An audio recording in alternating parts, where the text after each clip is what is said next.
Bonjour à toutes et à tous, bienvenue dans cette nouvelle vidéo consacrée à l'application FarmFit qui vous détaillera aujourd'hui la manière dont il est possible de réaliser l'audit de biosécurité dans les troupeaux de porcs.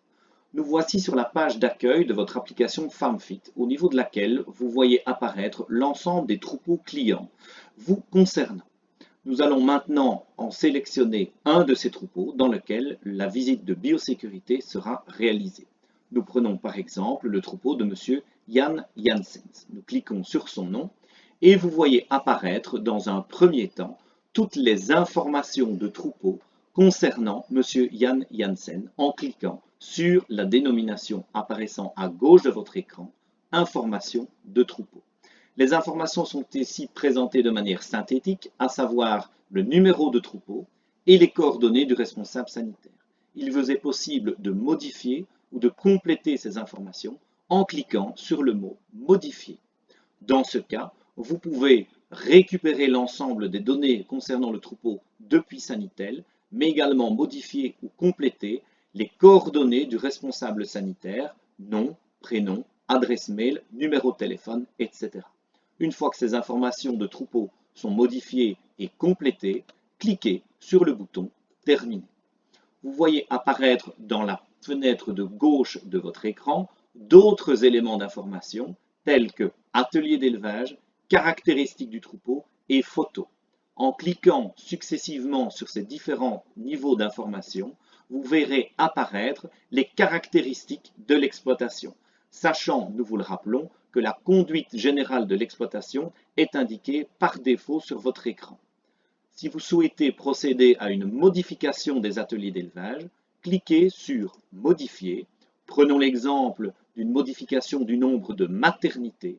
Il vous est possible de supprimer ou d'ajouter un local de maternité dans cette exploitation.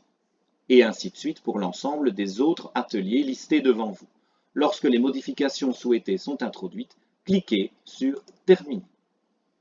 Passons ensuite en revue les caractéristiques du troupeau, qui reprennent le type d'exploitation, le nombre d'individus présents dans l'exploitation par catégorie d'âge et stade de production. Là aussi, il vous est possible de modifier ces informations en cliquant sur le bouton « Modifier ». En cliquant sur ce bouton, vous voyez qu'il vous est possible de modifier très facilement les informations introduites, par exemple le nombre de truies présentes dans l'exploitation, ainsi que l'ensemble des autres paramètres. Lorsque les modifications apportées ont été introduites, encore une fois, cliquez sur « Terminer ». Comme vous le voyez, les modifications sont désormais enregistrées. Enfin, il vous est possible d'insérer des photos concernant le troupeau de porcs concerné. Là aussi, en cliquant sur le bouton « Modifier », il vous sera possible, comme vous le voyez apparaître en haut à droite de votre écran, d'ajouter des photos concernant cette exploitation porcine. Lorsque les photos ont été insérées, vous cliquez une fois encore sur « Terminer ». Les modifications ayant été introduites, nous allons maintenant passer à la réalisation de l'audit de biosécurité. Pour cela, je reviens sur la page principale du troupeau de M. Jan Janssens et je vais cliquer sur « Nouvelle visite ».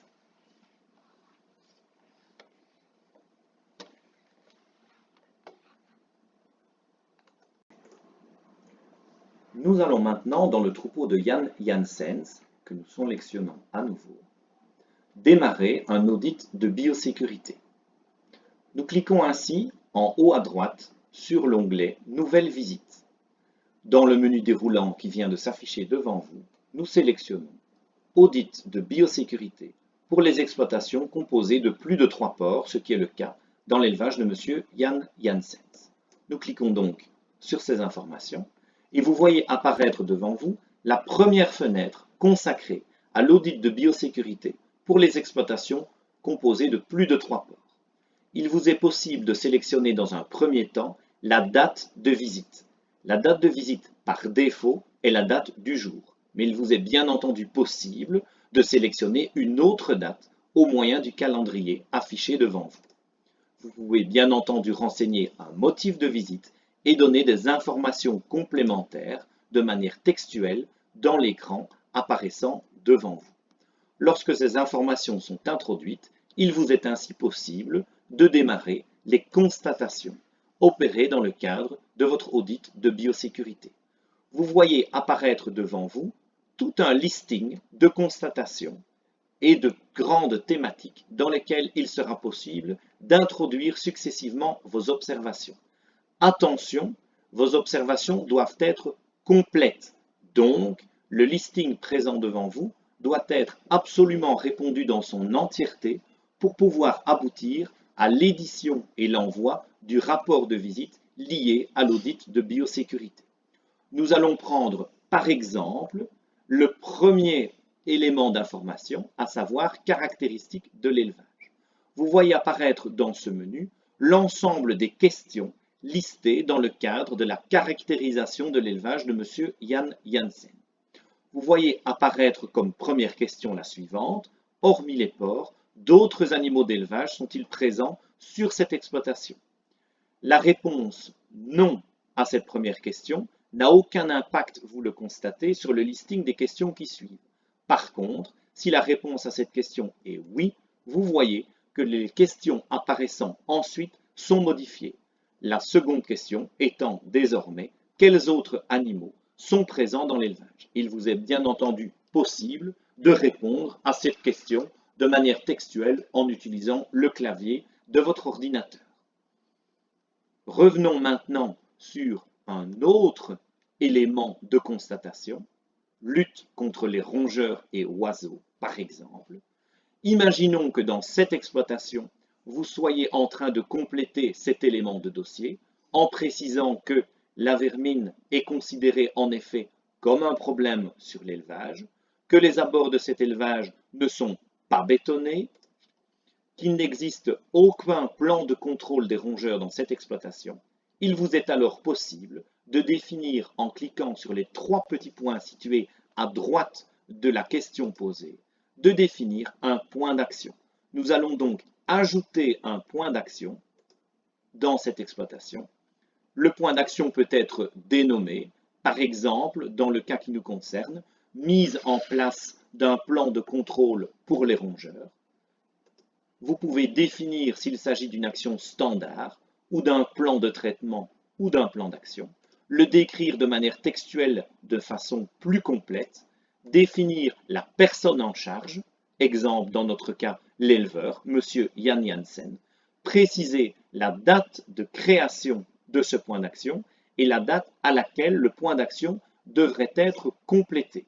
Enfin, vous pouvez préciser s'il s'agit d'une action prioritaire et également si ce point d'action aurait d'ores et déjà été appliqué.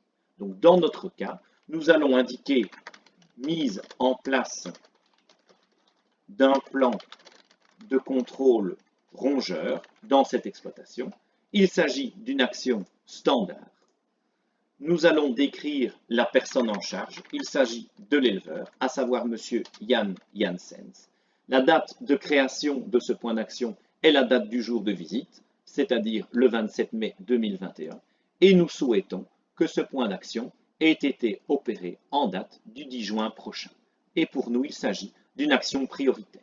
Je clique donc sur « Terminer ». Le point d'action est ainsi complété. Vous voyez apparaître sur le bandeau de gauche devant vos yeux, à la suite d'informations sur la visite et des constatations, à côté du terme point d'action, un petit 1. Ce chiffre 1 indique qu'un point d'action a été créé dans le cadre de l'audit biosécurité pour l'élevage concerné. Nous avons complété ensemble, concernant l'exploitation de M. Jan Janssen, toute une série de constatations listées devant vous. Et nous avons même défini un point d'action concernant la lutte contre les rongeurs et les oiseaux. Nous arrivons ainsi tout au bout du listing des questions qui sont posées dans le cadre de cet audit de biosécurité porc, mais vous le voyez, il nous reste encore à compléter le champ nettoyage et désinfection apparaissant tout en bas du listing des constatations proposées. Vous le voyez ainsi, il est impossible de clôturer un audit de biosécurité lorsque des champs obligatoires n'ont pas été complétés. C'est ce que nous allons faire maintenant en ouvrant le dernier volet présent sur le listing, à savoir nettoyage et désinfection dans l'élevage. Et nous allons répondre ensemble aux questions qui sont posées. Supposons par exemple que cette entreprise dispose bel et bien d'un stock de désinfectants d'au moins 5 litres, que les zones d'élevage des animaux sont propres et bien entretenues, que les différentes étapes du processus de nettoyage et désinfection sont toujours respectées en ménageant suffisamment de temps entre ces étapes. L'hygiénogramme est utilisé pour contrôler l'efficacité du nettoyage et de la désinfection. Les bâtiments sont bien nettoyés et désinfectés après chaque cycle de production. Un vide sanitaire suffisamment long est appliqué également. Les couloirs bénéficient d'un nettoyage et d'une désinfection après déplacement des animaux. Et enfin, des pédiluves sont présents à l'entrée de l'élevage et bien entendu sont utilisés. J'ai ainsi répondu à l'ensemble des questions concernant les constatations de M. Jan Janssen. Je vois apparaître ici champ obligatoire. Peut-être une question n'a-t-elle pas été complétée? Oui, vous le voyez ici. Un petit oubli de notre part. Le liquide contenu dans le pédiluve est bien immédiatement changé lorsqu'il est visiblement contaminé. Donc vous le voyez, si, comme nous venons de le faire, par rapidité, vous oubliez de compléter une question apparaissant dans le listing des constatations, eh bien, la notion de champ obligatoire à compléter vous est rappelée et il ne vous serait pas possible à ce moment-là de compléter et de finaliser l'audit de biosécurité. Nous revenons donc sur la page principale. Vous voyez maintenant qu'en dessous du terme constatation, eh bien, l'indication champ obligatoire n'apparaît plus. Cela signifie que l'ensemble des questions posées ont trouvé une réponse. Nous avons bel et bien défini, et je clique sur le terme point d'action, la mise en place d'un plan de contrôle rongeur comme étant un point d'action nécessaire dans l'exploitation de M. Jan Janssen. Imaginons que ce point d'action ait été clôturé, ait été réalisé. Il m'est alors possible d'indiquer que ce point d'action est clôturé et donc terminé au jour d'aujourd'hui. Vous voyez alors apparaître dans la fenêtre de gauche qu'il n'y a plus de points d'action à effectuer dans cette exploitation porcine. L'ensemble des points d'action listés a été opéré, a été clôturé par l'exploitant, dans notre exemple, M. Jan Janssen. Il vous est bien entendu toujours possible d'ajouter des photos concernant l'exploitation porcine ici envisagée et éventuellement dans la zone texte qu'il vous est possible de compléter, d'ajouter une note, un commentaire par rapport à cette visite. Dans notre cas, eh bien, nous n'allons rien rajouter comme complément d'information. Nous allons ainsi terminer l'audit de biosécurité de M. Jan Janssen et nous souhaitons bien entendu envoyer un rapport de cette visite. Après avoir cliqué sur le bouton « Générer le rapport », vous voyez que celui-ci est affiché devant vos yeux, muni d'un score, ce score de biosécurité, affiché dans le cas de M. Jan Janssen comme égal à 80%, score qui sera transmis à l'Agence fédérale pour la sécurité de la chaîne alimentaire. Il est possible d'ajouter une signature à ce rapport. Dans notre cas, nous allons introduire tout simplement le nom de l'ARSIA ASBL assigné.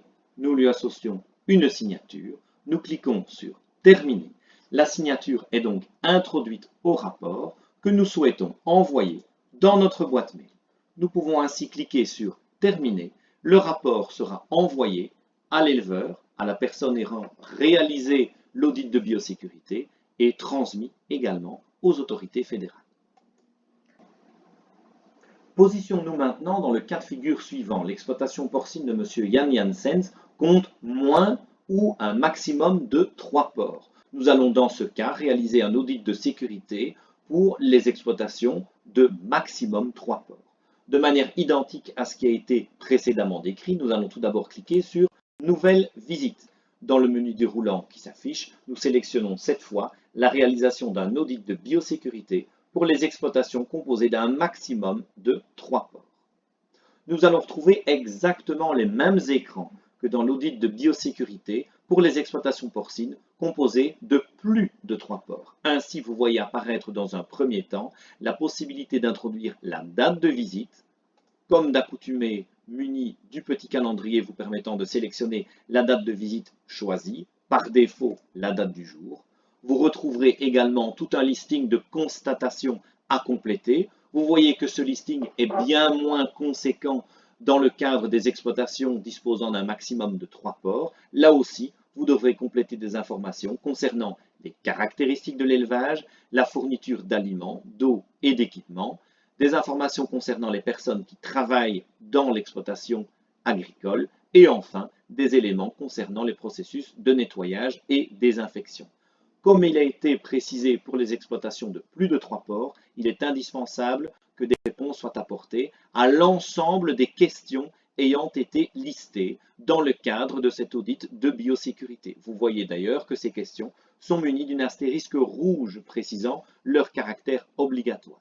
Dans ce cas-ci également, il est possible d'éditer à n'importe quel moment un point d'action de la même manière qu'il a été possible de l'indiquer précédemment dans le cadre des audits de biosécurité pour les exploitations porcines composées de plus de 3 porcs. Lorsque l'ensemble de vos constatations ont été introduites dans le cadre de l'audit de biosécurité pour les exploitations porcines disposant d'un maximum de 3 porcs, il vous est également possible de passer en revue les différents points d'action édités, d'introduire également des photos concernant l'exploitation concernée et d'introduire également en fin de parcours une conclusion de manière textuelle à votre visite. Lorsque l'ensemble des champs a été complété et d'une manière tout à fait similaire à ce qui a été précédemment décrit dans le cadre de l'audit de biosécurité pour les exploitations porcines composées de plus de 3 porcs, vous cliquez sur Terminer et vous procédez à la demande d'édition et d'envoi du rapport de visite.